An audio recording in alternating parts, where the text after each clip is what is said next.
Okay. Hello. Welcome to episode 3 or week 13 of the ENGAGE8 podcast. My name is Caleb, and I'm running solo today. Our boy Steve is a little busy with family because Thanksgiving holiday is 2 days away? It's Tuesday. Yeah, so 2 days away. Steve is busy with his family, just finished up a lot of work that he's been doing and is now spending time with his family. And due to the whole pandemic and lockdown stuff, haven't had a lot of time to, neither of us, he or I, haven't had a lot of time to really kind of go visit family and spend some time. So really utilizing this holiday season to the best of our abilities. I am actually recording this, editing this, scheduling it to upload, and then bolting back home to go see family. Gonna go see grandparents, aunts and uncles, cuzzos, that sort of deal. Really looking forward to it. If you're listening to this normally, you are listening to it on Podbean right now. Still in talks with Spotify right now. Had some issues uploading it and got in contact with them. So not on Spotify yet. But if you're listening to this normally, you're hearing it on Podbean right now. But if you are watching this, which I know it seems kind of weird, we did start a YouTube channel, ENGAGE8. That's it, just ENGAGE8 on YouTube. Gonna try and do maybe like one video a week, upload the podcast on there as well. I know a lot of people have YouTube TV and such, so just kind of keep it more content coming through, not only on Twitter and not just a podcast, but even doing stuff where we're breaking down possible game film and things like that, and seeing exactly just what we can do with that. I last week broke down a list of all 127 FBS quarterbacks ranked by Power Football Focus's Anthony Treesh.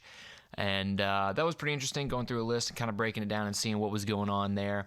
But it's podcast time, and I'm kind of excited about this one. There's a lot of stuff going on right now. Pretty interesting and pretty different take on it, doing it solo. But I think it'll be fine. I'm going to go ahead and kind of just crack into the biggest things that stood out to me this past week, because there was like 3 or 4 things that I'm like, what is going on right now? What is happening? One of them is Northwestern. Now, Wooten talked about it last week, how Northwestern's 3-0 they're 4-0 heading into a big matchup with Wisconsin, because Wisconsin, I mean, they look like the team that Ohio State's not going to be able to beat this year. Every year there's a team that Ohio State just cannot get across. Last year it was Clemson, so we didn't really see them until the playoffs. But this year it was like, okay, if Ohio State's going to make the playoffs, they have to get through Wisconsin, and vice versa. If Wisconsin's going to get the playoffs, they have to get through Ohio State. But Wisconsin just looked almost unbeatable. And so going into this Northwestern game, it was very interesting to see a 4-0 Northwestern team heading up against a 2-0 Wisconsin team, I believe. And to see it was such a mid-2000s Wisconsin Northwestern game, where Pat Fitzgerald came in I think 2006, and he kind of took that team from not good at Northwestern to like, they're a little bit above average, but defense was their thing. They weren't dropping 35 points a game. They were dropping like 25. And to go up against Wisconsin's been that way for as long as I can even remember. I mean, Wisconsin's always been defense, power football, I formation, run it up the gut, and then occasionally dropping shotgun on like a 3rd and 7. And so Northwestern and Wisconsin going up against each other, it was like, okay, either one of their defenses is going to give and the other offense is going to catch fire, or it's going to be a little back and forth, and it's going to end probably like the low 30s. Like, they're going to find some weaknesses in each other's games. And boy, was that wrong. That was as far wrong as possible. I mean, you had Wisconsin then score 7, and that was it. Northwestern, it was up 14-0 at one point, but they had to call back a touchdown. And it was like, Northwestern might be legit. And as the game progressed, Northwestern kept everything Wisconsin did in check. Wisconsin was not able to do anything that they wanted to do offensively. I mean, it was a little embarrassing, to be honest with you, that Wisconsin, who has Graham Mertz, who, I mean, this kid is absolutely dominating college football. His first game, he looked perfect, and then he came back and it was like, okay, this kid still looks awesome after like the 2 weeks that they were off. And in this game, fell apart. Nothing could get going. Offense could not get any momentum going. And Northwestern just looked and played like a much better team. And then the AP poll came out, and this is something that really, really irked me. The AP poll came out for the top 25, and Northwestern's not in the top 10. They were like 19th in this game at 4-0. It's like, okay, whatever, sure, but we're missing quite a few teams. You know, it's just been a weird year. And then so they're number like 19. They beat a top 10 team in Wisconsin who looked amazing. And then now it's like, wait a second. You're telling me that Northwestern's not in the top 10 now? 5-0, and you've got 2 one-loss teams ahead of them. I mean, you've even got, I don't even remember who else they had. You have Oregon there. And I'm like, what do you mean Oregon is there? Oregon's 2-0. The Pac-12 just started. They're about to go into their 3rd week of games. They're going to be playing until mid-December in regular season. And you're telling me that Oregon, sure, they did great last year. They lost Herbert, though. And off topic, Herbert's been balling out in the NFL and the Chargers. I mean, dude's killing it. But you're telling me that a team like Oregon that's only 2-0 is ranked higher at 9th? They're ranked higher than Northwestern? And Northwestern has proven by beating a top 10 team and by being 5-0 that they should be there. So I'm confused a little bit as to why that is. But I'm not going to stay on there that longer. Northwestern looks great. I want Northwestern to finish under. I want them to win out. I want them to win the Big Ten. I want them in the playoffs. It was who I'm going to talk about next, but after this week, the chances are very slim. I still want this other team to win out, too. I want them to only have one loss, and that's Indiana. So Northwestern, I want them to go now, since Indiana can't because they lost to Ohio State. But Indiana, man, I chose them to beat Ohio State.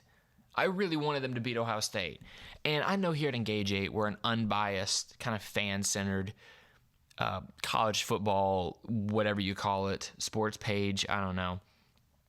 But there are a few teams that I will not withhold my my own bias against. That is Ohio State, Texas, and Auburn.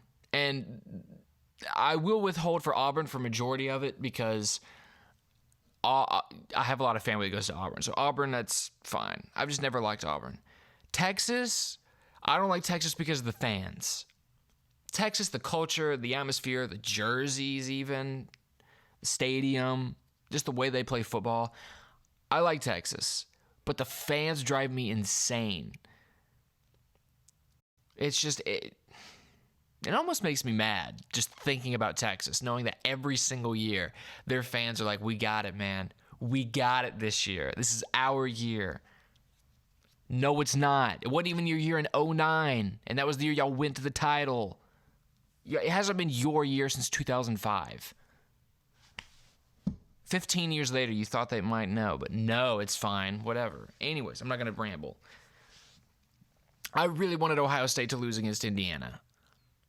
Not because I want Ohio State to lose, even though that's a big part of it, but the biggest part of it was that I just love that Indiana right now, or was undefeated and ranked number 10 or number 9. Now that Oregon's taking this spot, they're ranked number 9, going up against the number 3 team of the nation. And in the first quarter, it did not look like it was going to go. It did not look like it was going to go well. They could not get any yards. They were struggling to complete a pass. The run game was non-existent. It looked disastrous. It looked like Ohio State was about to run away with this one by like 40 points. It really looked like the final score was going to be 42-45 to like 17 or 20. And that was excuse me. That was easily like the most disappointing thing that would have happened Saturday. But here's the thing. If Indiana had like 20 fumbles, they had like 20 fumbles all game. If they had one less than how many fumbles they had, just one less, they would have won that game. And the reason why is because they had one play. I mean, they picked off of Justin Fields 3 times. That's like impossible to do. You know, you don't pick Justin Fields off. In his 2 years as a starter, he has I think 4 career picks to like 70 touchdowns. He had 50 touchdowns and 1 pick last season alone. And I think he threw a pick in the Clemson game, which sealed it. So he did finish with like 50, 54, 50, whatever many touchdowns, and then 2 picks. But against Indiana, he had 3 alone. So the defense showed up, even though it took a lot of the first quarter and then a lot of the second quarter. And then you get the second half, which is they're down like 7-28. It's not looking good. 7-28. And the whole time I'm like, okay, Indiana has to have a perfect second half if they're going to win this game. They have to. And they gave up, I think, 2 more fumbles. Michael Penix Jr. stepped his game up, though. He looked good. Defense stepped up, and sure enough, Ohio State's panicking because it's tie ball game, and it's coming down to the wire. And I'm really upset that Indiana didn't pull it out. Ohio State did end up kind of just running the table there at the end a little bit and was able to force turnover on downs against Indiana in the last minute. Indiana got the ball back, stopped Ohio State on that 4th down play where they could have just kicked the field goal and gone up. I think it was by 10. I think they were down or something like that. They could have just kicked a field goal, extended the lead. No, I think they were up 3, so I put them up 6. So it's like, Indiana, you have like 40 seconds to score a touchdown on like a 90-yard drive or after the kickoff. But they went for it on 4th down, and Fields didn't throw a perfect ball. It was catchable, but it wasn't perfect. Tight end dropped it, and now it's like, okay, Indiana has to go about 90 yards in less than a minute, and they need a touchdown because going into overtime with this Ohio State team, you're probably not going to get it. And they did not get it. Ohio State forced a turnover on downs. It was very sad. It's probably the saddest part of my Saturday. And really, really was hoping for that upset. But you know what? A few things I got from this. Indiana is as good as we thought they were. Indiana was as good as the number 9 ranking. Is, not was. Indiana is as good as the number 9 ranking that they had. I have I have no doubt, and I'm very confident that they can win out the rest of their season and just take home 1 loss. No question. And if that's the case, and if Ohio State loses to anybody this season, or if Ohio State has multiple losses, or whatever the case may be, I can see Indiana winning out and then having that possible redemption in the playoffs. Which, that would be a dream. Unlikely, but it would be a dream. Another dream that I think that I'm having is that, and it's a dream because it's a good one, is that Michigan and Nebraska are terrible. This pillow's in my way over here. Seeing Michigan and Nebraska have like 3 combined wins when it's week 13 of the season is absolutely fantastic. Double overtime against Rutgers for Michigan. And Rutgers, they should have won that game. 100% should have won that game. I mean, they were down by like 3 touchdowns at one point, came back, forced overtime, and then forced a double overtime with fantastic. I was so upset that they were going to blow it. And threw a perfect little fake screen pass, or a little fake and then a screen pass right off the side. First play of double overtime and score. That was that was great. Ambrosio had a chance to win it. The Rutgers kicker, he had a chance to win it, and that would have been fantastic to see him just kick the field goal to win it and beat Michigan. Michigan would be, was it 1-5 or 1-6? I think it'd be 1-5 or 1-4, 1-5, I think. Man, that would have been awesome. Oh my goodness. That would have been fantastic. And that would have brought up the question of, does Jim Harbaugh need to be fired? Because Jim Harbaugh has not had a season with less than 3 losses. Every season he has finished with 3 or more losses while at Michigan, and that's been since 2015. He has had 3 or more losses each year as Michigan's head coach. He's had 3 seasons where he finished with 10 wins. But those losses each time put him out of the game, put him out of the season entirely. You don't get the playoffs. You don't get the Big Ten championship. You don't get that. And so seeing that now Michigan is struggling to win games, they're just struggling to win at this point. Is Harbaugh gone after this season? And I think it's a lot different than asking about like James Franklin, because James Franklin, he has not done anything that would cause him to be fired after this season. Penn State was in shambles in the early 2010s. I mean, the program was about to get the death penalty. It was about to receive like SMU. It received like SMU level in the mid 80s level type sanctions. And then Bill O'Brien stepped in and somehow won 8 games. Somehow went 8-4 with a Penn State team that had nobody on it. And then the next season, I think he went 6-6. And now it's like, okay, he's gone, and so you bring in you're thinking, okay, who do we need to bring in to carry momentum and somebody we know can win with not as much talent as the people surrounding him?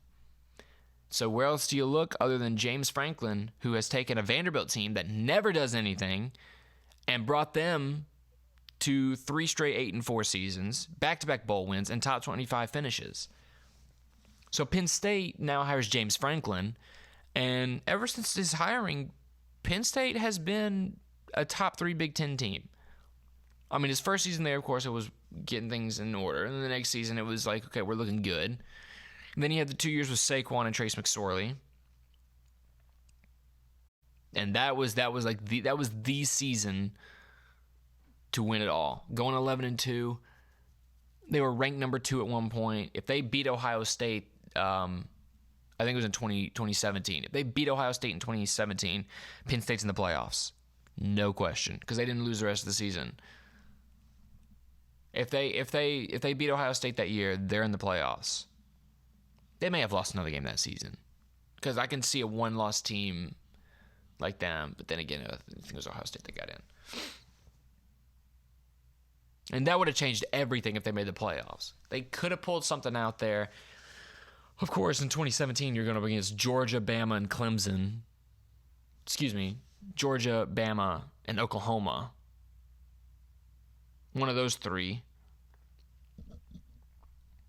Actually, no, that would have been Clemson. It would have been Clemson, because Clemson, that was the year with Kelly Bryant. And exactly.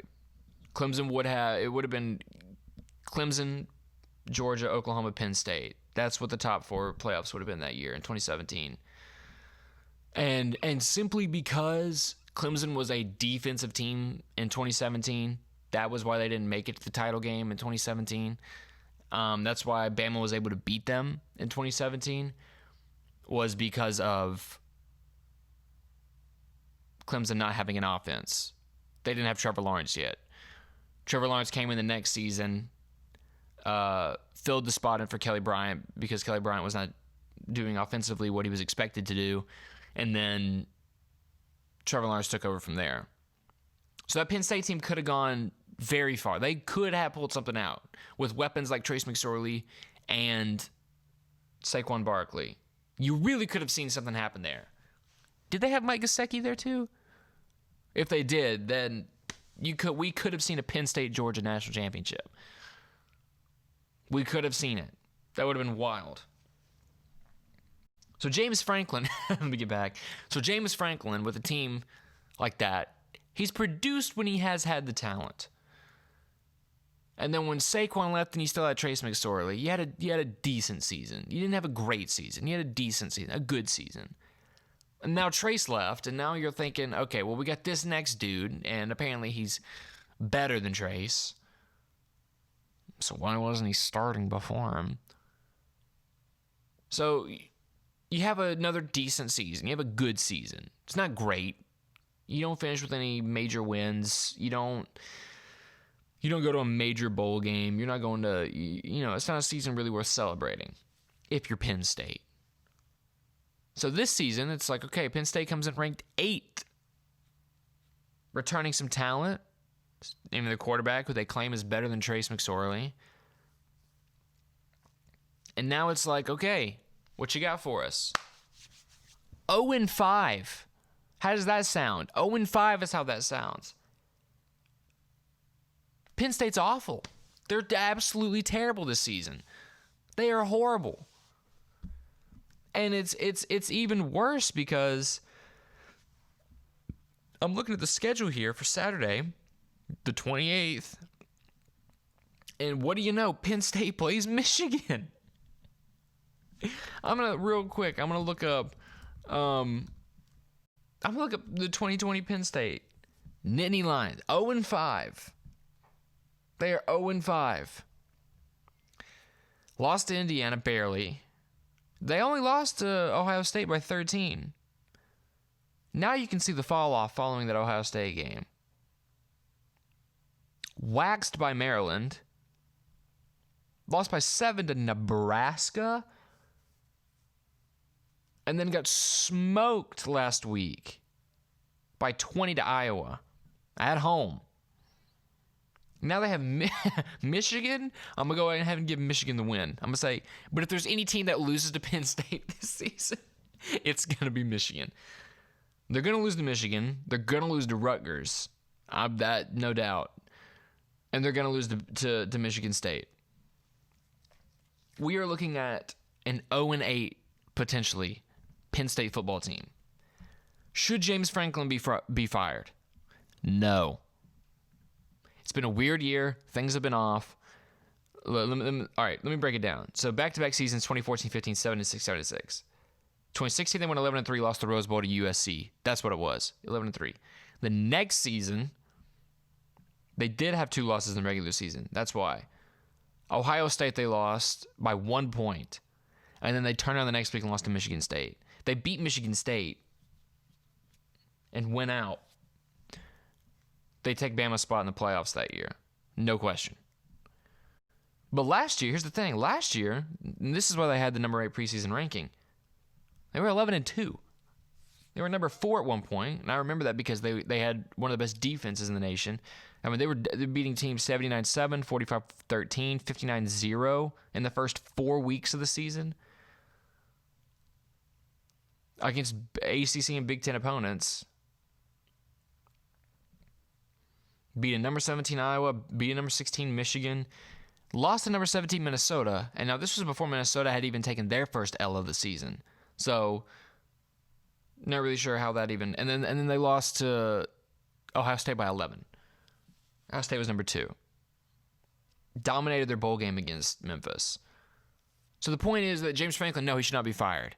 This is his one bad season that he's had. His one bad season. It's an atrocity. It's atrocious. It is terrible. But this is his first bad season. Harbaugh, on the other hand, dude can't finish with less than 3 losses. Dude cannot somehow. Let's just break it down here. Jim Harbaugh has been coaching the Michigan Wolverines since 2015. I'll just give you his record straight up: 10-3, 10-3, 8-5, 10-3, 9-4, and currently 2-3. Of all the seasons to turn things around and make it work, this is the year. This is the year. Even at their absolute best, which I believe was the 2016 season, because that year they came off 10-3 year, great recruiting class.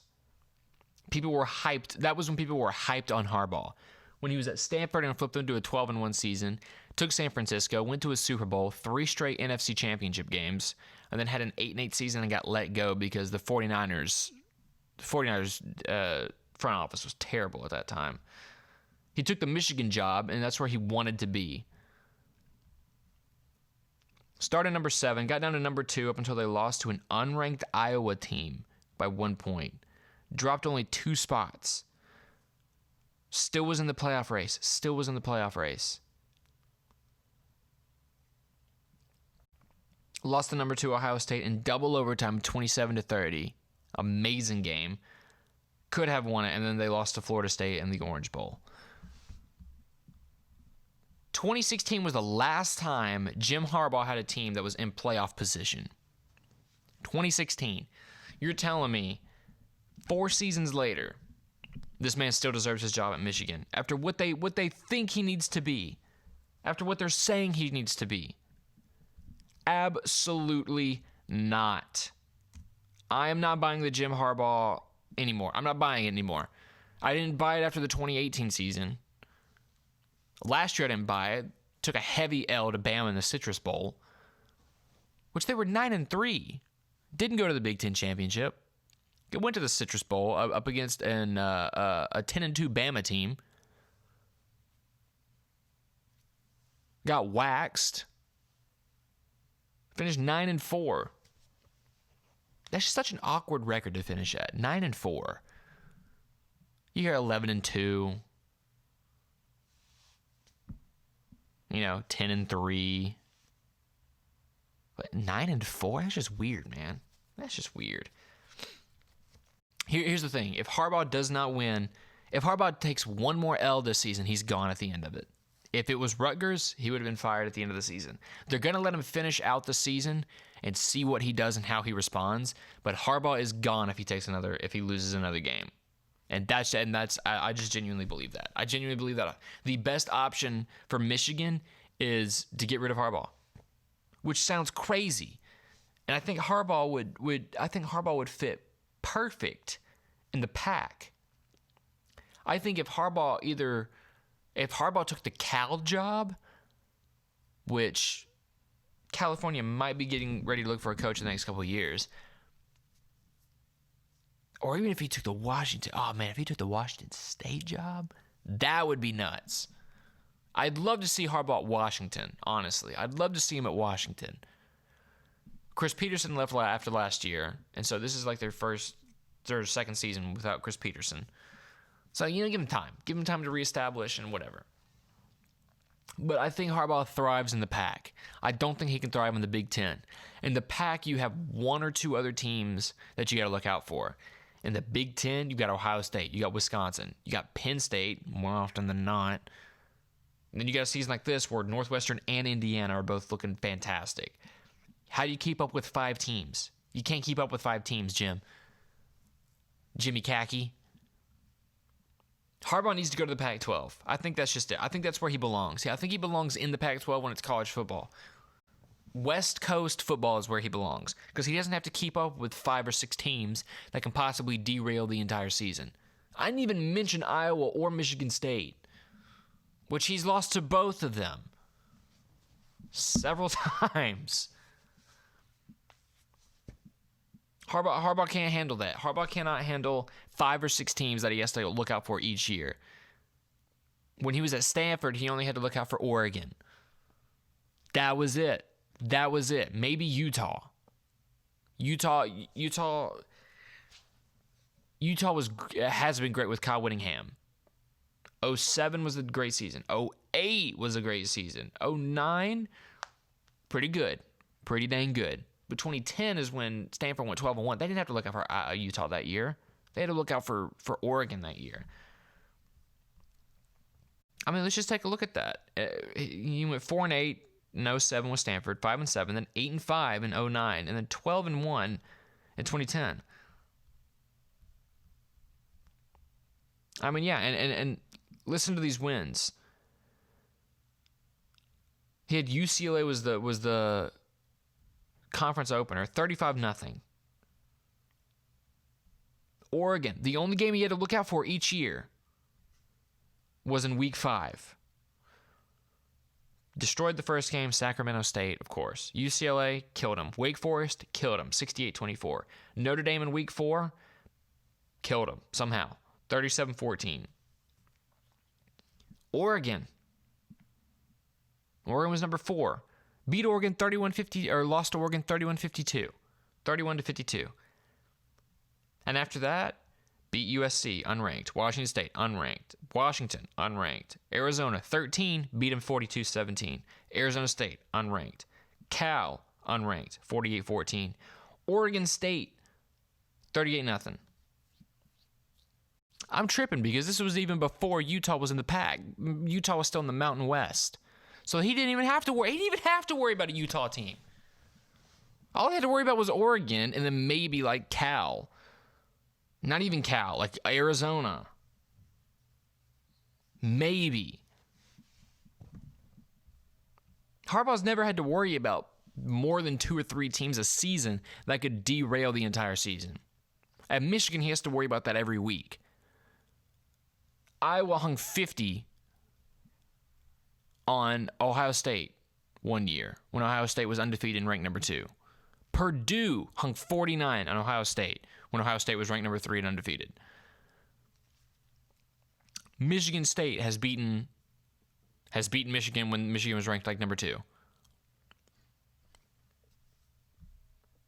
You've had several teams in the Big Ten in this past decade that have been ranked in the top 5. Not just Ohio State. You've had Ohio State, Michigan. You've had Michigan State for a couple times with Mark D'Antonio. Wisconsin. You've had Wisconsin. And you've had Michigan, Penn State. So you've had 5 separate teams in the top 5 at one point for multiple weeks from the Big Ten. I think it's time for Harbaugh to go. I think Michigan needs to realize that they cannot keep Harbaugh where he is and expect him to do what they want him to do. It can't happen. It can't happen. Because that is not at all what Harbaugh can do. He cannot thrive in a conference with 5 or 6 teams that can cause massive damage. So moving on from Harbaugh, because I don't want to talk about that anymore. I don't like talking about that. I don't like being negative towards coaches. However, I'm going to be super negative about these next 2 coaches because one of them is just a personal gripe. The other one, I have no idea what's going on with him. Number 1, Urban Meyer. He is bad at his job. He is bad at analysis. He is bad at breaking down film. He is bad at doing halftime reports. He is bad at what he does. Whatever the Big Ten people are paying him for NBC, whatever they're doing their Saturdays on. I know the SEC is on CBS and that sort of thing. But whatever Urban Meyer is doing, whatever they're paying him to be there for, it ain't working. He is not good. He is not good at all. That's all. That's literally it. That's all I just wanted to say. He was so bad listening to him, watching the Indiana-Ohio State game. He was breaking down other games and talking about, well, Penix Jr. had an open pass here, and you breaking stuff. It was so bad. So bad. Dabo Swinney, though, this dude needs to calm down. Dabo Swinney needs to calm down. As much as I like Dabo Swinney, as much as I like his coaching style, as much as I like what he's done at Clemson and how he has been able to bring Clemson to the dominant force in football. Alabama is not the dominant force in football anymore. It is not Alabama. And I'm tired of people saying it is Alabama. Alabama is not. It is Clemson. Because Alabama has not had a defense to match Clemson. Clemson has had an offense that can beat anybody. Clemson has also had a defense that can match anybody and keep you in check. Bama has not had that since 2017. 2016. Bama hasn't had that since 2016. The 2016 Alabama defense may be one of the greatest defenses to ever exist in the history of college football. Ever. I would put them in the top 5 best defenses of all time. They had a defensive touchdown in every single game they played, multiple and many games. They held opponents under 10 points, I think, out the entire season except 2 games. It was something like that. It was ridiculous. Every single one of those players on defense starts or have started in the NFL at some point since then. The 2016 Bama team was the last great Bama team. And I'm not saying that in a condescending manner, but I'm saying that in a way that says they have not had both sides of the ball look as good as they've needed. In 2016, Bama had no offense. No offense. But they had the defense that kept them, no matter what, kept them in games. No matter what. And that is why they lost to Clemson. Their defense kept them in the game. Defense kept him in the game. But your defense can only do so much against Deshaun Watson. You can't expect to hold Deshaun Watson at Clemson to 24 points. You can't. And that's why Bama lost. Because Deshaun Watson was able to drive down the field, wear them down, and score on the last second, 1 second left on the clock, was able to score and win the national championship in 2016. You can't expect that. It's Deshaun Watson. What can you do? It's Deshaun Watson. What can you do? But that is why those two games, the 2015 Natty and the 2016 Natty, were so close and so good, was because both teams had the offense and defense to go against each other at their best. Bama had the edge in defense in 2016. Clemson had the edge on offense in 2015. Both years. Really, it was both years. Bama had the defensive edge both years. Clemson had the offensive edge. But when your offense is that good in 2016 with Deshaun Watson, don't expect to hold him. Don't expect it, because you're not. Bama won in 2015 because their offense was able to match what their defense was doing. Clemson won in 2016 because their offense was able to match what their defense was doing. Bama couldn't keep up. And that is why 2018, it was no surprise that Clemson dropped 44 and Bama dropped 16 in the Natty. No surprise. Absolutely none.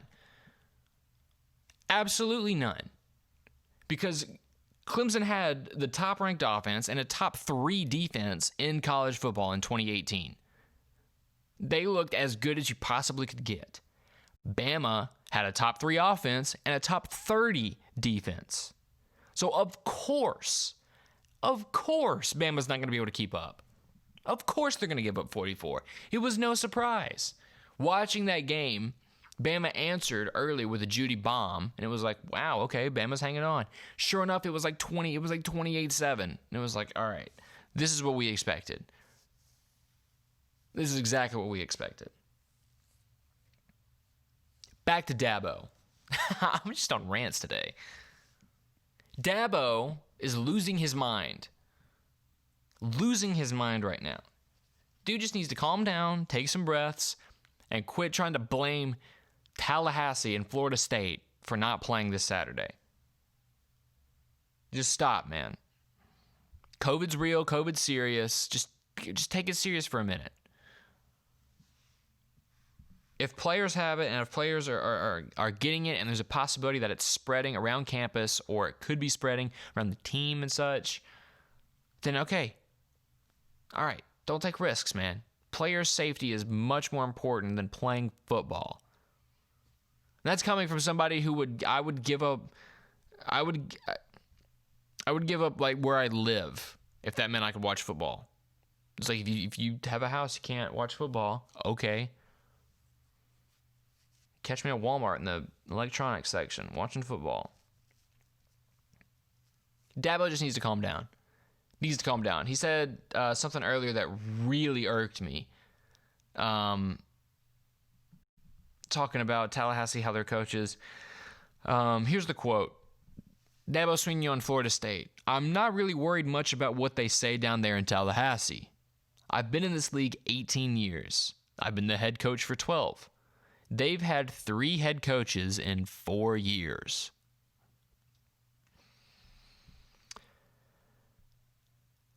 What? How does that have to do anything with what? I think Dabo's slowly losing his mind right now. From some of the accusations we've heard about the team and what happened racially earlier this season, and some of the comments he's made in the past, Dabo could be losing his mind right now. But not gonna blame him, not gonna say anything about it, not gonna blame him, not gonna whatever. I just think Dabo really needs to take a deep breath and just calm down. Just calm down, dude. Just stop. There's too many factors that go into a decision like this. And if you think FSU is really scared, they beat a top 5 North Carolina team. They beat a top 5 North Carolina team. And y'all lost to a top 5 Notre Dame team, sure. But Florida State beat a team. I don't think Mike Norvell is scared of anybody. He was at Memphis for a couple years. I don't think he's scared about anything. I just think Dabo, he just needs to calm down. Dabo just needs to calm down. Moving on from him, I do want to get into some positives. One of the positives I want to get into is Ty Freifogel, receiver over at Nebraska. I just say that. Receiver at Indiana. Sorry. I was just thinking about terrible head coaches, and I thought about Scott Frost. It's Ty Freifogel there at Indiana. I mean, dude put up he had 7 catches at one point for 234 yards and 2 touchdowns. That's ridiculous. Ty Freifogel completely obliterated the competition, the DBs at Ohio State. It wasn't even fair. It really wasn't even fair. Not in the slightest. So Ty Freifogel, MVP this week, killed it. Wish Indiana would have won. BYU is legit. I'm saying it. BYU is 100% legit. Another 50-point bomb on a team. Zach Wilson is killing it. Which, by the way, Zach Wilson, the Heisman race isn't even close this season, guys. There's no reason to even have a race. There's 3 guys that deserve any recognition, and that's it. It's between 3 guys. BYU does look legit. It would be crazy to see what they do if they actually make it to the playoffs. If we have some other teams lose, if North Carolina beats Notre Dame this weekend, if Bama loses to Auburn this weekend, whatever the case may be, whatever it takes, if BYU slips in, absolute mayhem. Just be ready. So, like I said, the Heisman race isn't even close. In order, it's Kyle Trask, Zach Wilson, Breece Hall. That's it. Nobody else is putting up any numbers close to it. Nobody's having an impact on their team like any of these guys. Kyle Trask is, I think, 3rd in the nation in yards. He's in the top 10 for completion percentage. 1st in touchdowns. Zach Wilson's up there. I think he's something like 2nd in yards or 4th in yards. He's also in the top 10 for rushing touchdowns. He's in the top 10 for passing touchdowns. He's got close to 40 total touchdowns right now. Then Breece Hall has got 1,200 rushing yards. He's got 15 rushing touchdowns. He's leading in every statistical category. He's in the top 10 for every statistical category as a running back. Breece Hall deserves the recognition. Iowa State killed Kansas State. It wasn't even a game. It was a game until kickoff. Killed Kansas State. Iowa State's sitting at 6-2 right now. And with Oklahoma obliterating Oklahoma State now has 0 chance to win the Big 12. They look like their season just collapsed in an instant. Oklahoma looks like they've resurged somehow. And now it's between Oklahoma and Iowa State as to who's going to take the Big 12. I have no faith that Texas will. I have no faith in Texas. Tom Herman is going to have next season and then he's gone. He's going to have next season and then he's gone. And I think that's just fair. I think it's 100% fair. And I think with that, it's pretty much covered just about everything I want to cover today. Besides the games I'm looking forward to this week, I mean, it's quote-unquote rivalry week, but I don't know. Iowa State at Texas on Friday will be very interesting. Not really sure how that's going to go down. Nebraska at Iowa. Want to see Iowa just put the hurt on them. Notre Dame at North Carolina on Friday. That will be the key matchup. That will be the matchup that I just want to see go bananas. Notre Dame and North Carolina. And I really I think North Carolina has a chance. They have a chance, but I don't think they will. I think Notre Dame right now is just too good. They've got too much momentum. They look good. They're playing good. They have maybe the best offensive line in the nation. I just see Notre Dame taking this one. I think Notre Dame has it, no question. But I think North Carolina is going to keep it within 10 when it comes down to it. I don't have a doubt that Notre Dame is going to win, but I think North Carolina is going to keep it within 10 for a majority of the game at least. Stanford at Cal will be interesting to see just because Stanford hasn't really proven anything. Cal hasn't really proven much. And on Saturday, like I said earlier, Penn State, Michigan.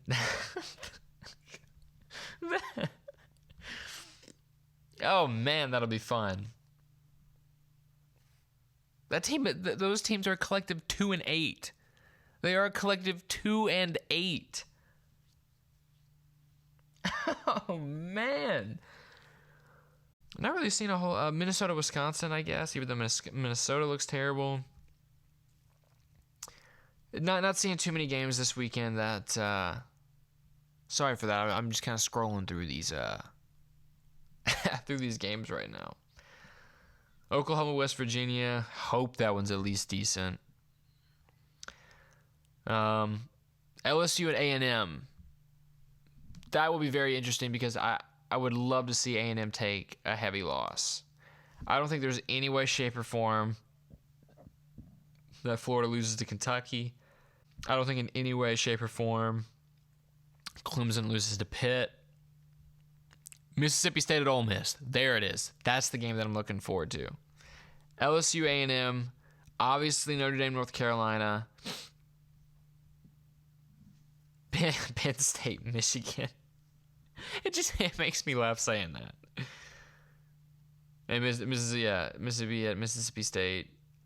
Oklahoma, West Virginia. Georgia, South Carolina.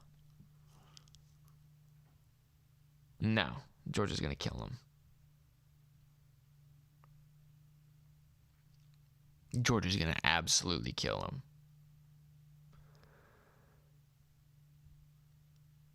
Even though South Carolina beat Georgia last year. But yes, I think besides just those games, man, there's nothing really I think will happen this Saturday, which is fine. You know, not every weekend can be just a barn burner, you know. It's fine. It's fine. But yeah, just besides those games, I think this weekend will be pretty regular. It won't have too many upsets, won't have too many big shockers. Then again, you never know. Never know. But yeah, riding solo this week felt a little different. Felt all right. Felt pretty good. Not complaining about it, but at the same time, miss my boy Steve. Steve gave great analysis. Would have loved to hear his thoughts on the Harbaugh situation and such, but I know he's having fun spending time with family. I'm getting ready to go spend some time with family. I am very much excited about it. And might try and possibly later this week post a video about college basketball. May try and do something like that because that'll be fun. Really looking forward to basketball this season. Not sure. We'll probably because we didn't get March Madness last year. So that's why I'm really looking forward to college basketball this year. I'm hoping the NBA takes some time off. I don't want the NBA to come back. But I am looking forward to college basketball, no doubt. So yes, rivalry week should be good because at least these teams hate each other and they can probably make it a game. Hoping they do. But yeah, I think with that I'm just going to wrap it up. Got a lot to look forward to this week. Hoping for some big shocks, hoping for some big news. But other than that, I think that'll do it. Thank you guys for tuning in.